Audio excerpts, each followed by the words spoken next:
ये बताइए, अयोध्या का आपने बता तो दिया कि ये तमाम चीजें हुई है, मुआवजा नहीं मिला है, ये नहीं हुआ है। आपने कहा था कि अयोध्या आप जाएंगे, लोकसभा चुनाव के बाद जाएंगे, परिवार के साथ जाएंगे। अब बताइए, अब तो सांसद भी आपके हो गए, तो अयोध्या कब जाएंगे अखिलेश जी? वहां जाके देख के तो आइए कि क्या हुआ है, क्या, या हो सकता है विकास हो गया हो जो आपने नहीं देखा हो। जो विषय अयोध्या के विकास का है, समाजवादी पार्टी की जीतने का है। चुनाव में भी गया 2 बार, 3 बार इनफैक्ट आसपास कार्यक्रम किए मैंने, कई बार गया मैं। जहां तक दर्शन की बात है, मैंने उस समय भी कहा, फिर कहता हूं कि भगवान शिव का दर्शन करने के बाद मैं जाऊंगा, भगवान जब बुलाएंगे तब जाऊंगा। बीजेपी के कहने से और किसी के कहने से मैं नहीं जाऊंगा जी। और पर अखिलेश जी, बीजेपी जो विकास है, जो विकास है, हम विकास के खिलाफ नहीं हैं जी। और मैं आज आपको भरोसा दिलाता हूं कि समाजवादियों का जो विकास है वो आज भी दिखाई देता है।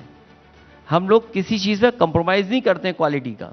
और इसीलिए आपने देखा होगा, जब एक्सप्रेस वे बना था तो लड़ाकू विमान उस पर उतरे थे, प्रधानमंत्री जी भी उसी पर उतरे थे जो डिजाइन समाजवादियों का किया हुआ था। उन लोगों ने अभी तक कोई ऐसा हाईवे डिजाइन नहीं किया जहां खुद हवाई जहाज से वहां पर उतर जाए। तो जहां विकास की बात होगी, चाहे अयोध्या चाहे और किसी शहर का, तो वर्ल्ड क्लास सिटी कैसे बनाए जाते हैं उस दिशा में काम करेंगे। इनके बीजेपी वालों जैसा नहीं कि हर काम में लूट लें, हर काम में पैसा कमा लें। सोचिए, पकड़े गए सब लोग, लाइट लगा रही उसमें पकड़े गए, और विकास में जो उन्होंने घोटाला किया उसमें पकड़े गए।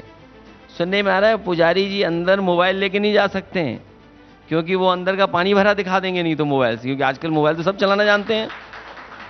तो इसलिए बहुत सी बातें हम नहीं छेड़ रहे हैं, हम आपसे भी निवेदन करेंगे आप में छेड़ो। चलिए अखिलेश जी, अयोध्या की बात हो रही है, सावन का महीना है।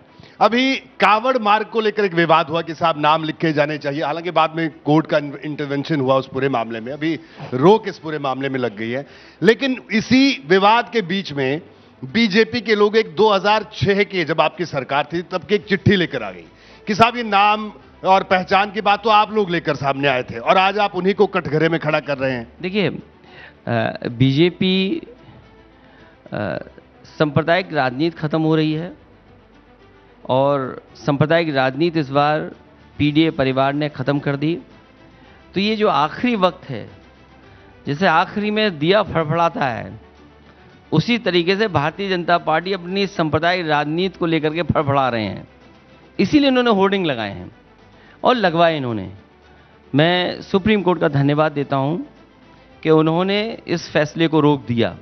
और जहां तक समाजवादी पार्टी पे आरोप है, अगर गवर्नमेंट ये कहती है रजिस्ट्रेशन के समय आपको ये डिटेल देने हैं जी, पर हम ये तो नहीं कहते हैं कि आप दीवार पे चिपका के रखेंगे, आप होर्डिंग बनाएंगे इसका और बाहर दिखाएंगे आप, वो भी रिलीजियस मौके पर। आपका ड्राइविंग लाइसेंस है, पर सरकार ये तो नहीं कहती है ना कि आप गाड़ी के सामने लगा के चलो। तो दुकान का रजिस्ट्रेशन अलग बात है, लेकिन उस रजिस्ट्रेशन को जिस तरीके से वो कम्युनल माहौल बनाना चाहते थे, वो उनका नियत थी। और फिर योगी जी से क्या उम्मीद करोगे आप? और इससे भी कोई उम्मीद कर सकते हैं इससे अच्छी? आप उनसे क्या एक्सप्रेस वे बनवाओगे? तो योगी जी या लैपटॉप बनवाओगे आप? नहीं, वो कह रहे हैं या आप उनसे कोई वो स्मार्ट सिटी बनवाओगे? उनके जितने स्मार्ट सिटी हैं सब में नाव चल रही है। और योगी जी का आरोप है कि आपकी सरकार के वक्त में कई कब्जे हुए, इसलिए वो बुलडोजर चला रहे हैं, और उनके बुलडोजर से समाजवादी पार्टी के लोग डरते हैं। किससे? बुलडोजर से, क्योंकि अवैध कब्जे हुए। ये योगी सरकार का आरोप है। समाजवादी पार्टी कानून मानने वाले लोगों की पार्टी है, बीजेपी वाले कानून नहीं मानते हैं। बुलडोजर किस कानून में लिखा हुआ है बताइए हमें कि बुलडोजर चलेगा?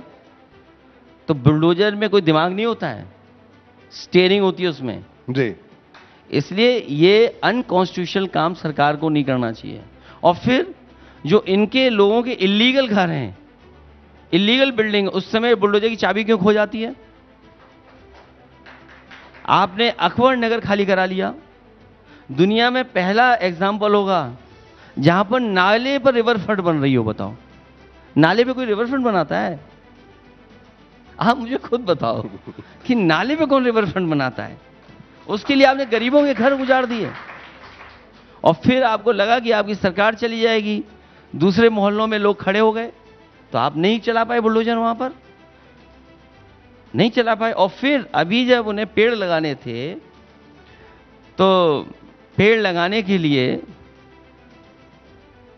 नहर का साफ पानी नाले में डाल दिया। बताओ आप, ये कहां की सद्बुद्धि है बताइए आप। साफ पानी नाले में डाल रहे हो आप और पानी गंदा कर रहे हो आप, कहीं ऐसा होता है क्या? और फिर अभी अखबारों में देखने को मिल रहा है कि 136 करोड़ पेड़ लगा चुकी है सरकार जी। और गणित क्या मैंने अखबार में पढ़ा कि 1.5 किलोमीटर में 1 लाख पेड़ लग गए। मुझे लगता है झाड़ी लगाई होगी इन्होंने, पेड़ तो नहीं लग सकते। वो लगाते थे ना, वो छोटे छोटे लिली वगैरह और फूल वूल लगा दिए होंगे। कैसे संभव है आप? और आप लोग भी यकीन कर लेते हो, आप भी बहस नहीं करते हो उस पर? नहीं, हम करते हैं अखिलेश जी। हम एबीपी न्यूज पर जरूर ऐसे विषयों पर बहस जरूर करिएगा बहस जी।